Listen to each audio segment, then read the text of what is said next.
કિસાન.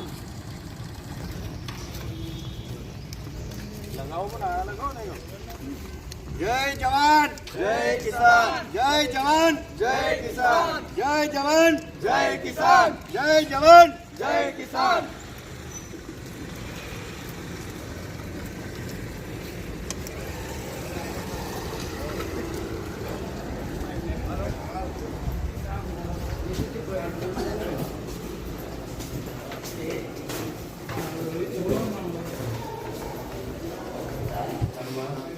High speed corridor road આવે છે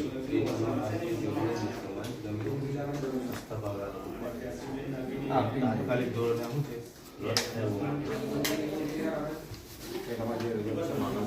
છે હમદર્દ સાહેબ છે ને આ બિનજરૂરી પ્રોજેક્ટ છે. એના પહેલા પણ અમારા ખેડૂતોની જમીન રેલવેમાં લીધી, જરૂરિયાત પ્રમાણે વધારે પ્રમાણમાં રેલવે જમીન લઈ લીધી છે. આજે ત્યાં લોખંડની એંગલોમાં રસ્તા બંધ કરવામાં, ગામમાં જવાની સગવડ નહીં. આજે મળસન, વીરપુર, વાસણ, રેંગણ, સીમમાં જવા માટે રસ્તા નહીં રાખ્યા. રેલવેના પણ બિનજરૂરી જગ્યા રાખેલ છે. જેટલી જરૂરિયાત છે એનાથી ડબલ, મતલબ કે કોઈનું 2 એકર ખેતર હોય તો 2 એકર ખેતરની અંદર ફેન્સિંગ મારેલી છે. એ જરૂરિયાત છે નહીં. એ જરૂરિયાતને એ થતી હોય એના પછી અત્યારે કોરિડોરનો રસ્તો છે, એનાથી બીજી જમીન પણ સંપાદિત થાય છે. તો અમે સખત શબ્દોમાં વિરોધ કરીએ છીએ.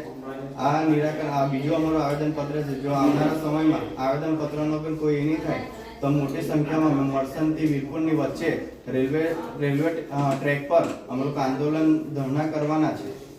દિન 15ની અંદર અમારી માંગણી નહીં સ્વીકારાય તો અમે લોકો મોટી સંખ્યામાં ખેડૂતોને સાથે લઈને આ ધરણા પ્રદર્શન કરીશું.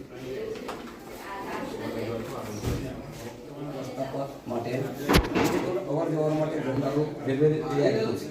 આજે અહીંયા આગળ બેરીગેટ લગાવ્યું તો ખેડૂતો ખેતી કરવાનો અર્થ જ નહીં રહેશે. તો આજે આ બીજો પ્રોજેક્ટ આવે અને બીજો પ્રોજેક્ટ આવે તોય આ પ્રશ્ન ઊભો થાય તો ખેડૂતની દશા ઊભી થાય.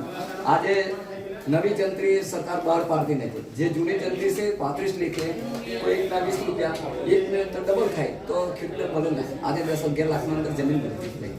મારું એવું કહેવું છે કરોડો રૂપિયા તમે આપશો ને તો એ અમારી મિલકત આપવાની નથી. અંદર સાહેબ એવું છે કે નવી જંત્રી બહાર પાડવાના હતા. ના, એ તો છે ને